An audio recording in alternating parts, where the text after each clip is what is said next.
اسلام کے اندر اسلام کی زندگی جو گزار رہے ہیں تو اسلام کیا ہے غور کر کے اس کو سمجھنا چاہیے، معلومات کر لینا چاہیے۔ جو جانور ہے نا، جو کھا کے وہی ہگتے ہیں، وہی موتتے ہیں، وہی دم سے پیٹھ پر مار لیتی ہے، اس طریقے سے زندگی جانوروں کے جیسا نہیں گزارنا۔ تو انسان بنا کر، سمجھدار بنا کر اللہ تعالیٰ بھیج دیا۔ جس اسلام میں تم زندگی گزار رہے ہو، اس کے نام پر مرتے ہو، جیتے ہو، تو اسلام کیا ہے وہ معلومات کر لینا، نہیں تو معلوم ہوئی ہے اس سے معلوم کر لینا کہ اسلام کیا ہے، کافر کیا جانے۔ یہ قرآن کی آیت ہے میرے بڑے بھائی۔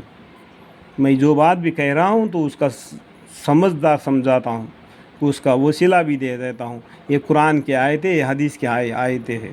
اپنا دل سے کوئی بھی بات نہیں بتا دیتا ہوں، کوئی ضروری بھی نہیں میرے کو بتلانے کی۔ اس طریقے سے اگر کہیں بتلائی بھی گیا تو میں اللہ سے معافی مانگتا ہوں۔ مسئلہ سمجھ لینا چاہیے ہر مسلمان کو۔ دین کی چھوٹی سی چھوٹی بات کا تمسک کر اور مذاق اڑانا بھی کفر کا سبب ہوتا ہے۔ اگر کوئی شخص عمر بھر نماز نہ پڑھے، کبھی بھی روزہ نہ رکھے، اس طرح اور کوئی فرائض ادا نہ کرے، بشرطیک اس کا منکر نہ ہو، وہ کافر نہیں۔ اگر تم روزہ نہیں رکھا، نماز نہیں پڑھا، صدقہ نہیں دیا، زکوٰۃ نہیں دیا، حج نہیں کیا، پھر بھی اللہ تمہارے گناہوں کو معاف کرنے والا غفور الرحیم ہے۔ لیکن ایسے الٹے سلٹے باتیں کر کے اپنے آپ کو گناہ میں نہیں پڑنا۔ قرآن کریم میں ایک جگہ پر لکھا ہے، اپنے ہاتھوں سے اپنا قبر مت کھودنا۔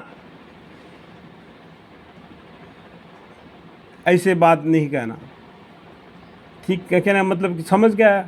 اپنے ہاتھوں سے اپنا قبر مت کھودنا، کیونکہ اپنا زبان سے ایسے غلطیاں مت کرنا کہ تم جہنم کے حوالے ہو جائے۔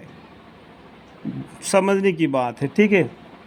لیکن کافی نہیں، جس فرض کو ادا نہیں کرتا اس کا گناہ ہوتا ہے، اور جو اعمال ادا کرتا ہے ان کا اجر ملتا ہے۔ لیکن دین کے کسی ادنا سے ادنا بات کا تمسک کر بھی کفر ہے، جس سے اور بھی تمام عمر کی نماز، روزہ، نیک اعمال ضائع ہو جاتے ہیں۔ بہت زیادہ قابل لہٰذا امر ہے، اس لیے کہ روزے کے متعلق بھی کوئی ایسی لفظ ہرگز نہ کہے، اور اگر تمسک اور ویزا نہ کرے تب بھی بغیر عذر افطار کرنے والا فاسق ہے۔ حتیٰ کہ فقہاء نے تصریح کی ہے کہ جو شخص رمضان میں اعلان بغیر عذر کے کھاوے، اس کو قتل کیا جاوے۔ دیکھو، رمضان المبارک کے مہینے میں بازاروں میں بیٹھ کر نہیں کھانا، کیونکہ روزے دار کا دل میں تھوڑی سی تکلیف محسوس ہو جائے گی، تو اس لیے چھپ کے کھا لینا۔ لیکن قتل تک اس کے اوپر ہے۔ لیکن قتل پر اسلام حکومت نہ ہونے کی وجہ سے قدرت نہ ہو کہ یہ کام امیر المومنین کا ہے، تو اس فرض سے کوئی بھی سبق دوشک نہیں۔ تو دیکھو، اگر رمضان میں روزہ نہیں رکھا، بازار میں بیٹھ کے کھا رہے تو اس کو قتل کرو بولتے ہیں، تو یہ اسلامی ریاست نہیں نا، یہ ہندو ریاست ہے۔ یہاں پر اگر قتل کرے گا تو تم کو جیل خانہ جانا پڑے گا، ٹھیک ہے میرے بھائی؟ تو یہ بات کو نہیں سمجھ لینا۔ یہ امیر المومنین کا یعنی یہ بادشاہ کا کام ہے، تو اسلامان کے بادشاہ ہے، اس ٹائم پر یہ کام ہو سکتا ہے۔ آپ دوسرے لوگ بادشاہ ہے تو ہم کو کیا کرنا ہے؟ دوسرے رمضان کے روزے رکھے ہوئے اس کو تکلیف نہ پہنچانے کی وجہ سے چھپ کر کھا لے، جو روزہ نہیں رکھا، بس نہیں کہ اس کا ناپاک حرکت پر اظہار نفرت کرے، اور اس کے کم تو ایمان کا کوئی درجہ نہیں۔ جو روزہ نہیں رکھا اس کے بارے میں غلط لیے، بس یہی کم سے کم ایمان کا درجہ۔ تو اس طریقے سے راستے میں جو پڑا ہوا کانٹا پتھر کا نکالنا سب سے کم کا ثواب کا ہے، ایمان کا ہے۔ سب سے اول کلمہ طیب کا ہے، لا الہ الا اللہ محمد رسول اللہ صلی اللہ علیہ وسلم۔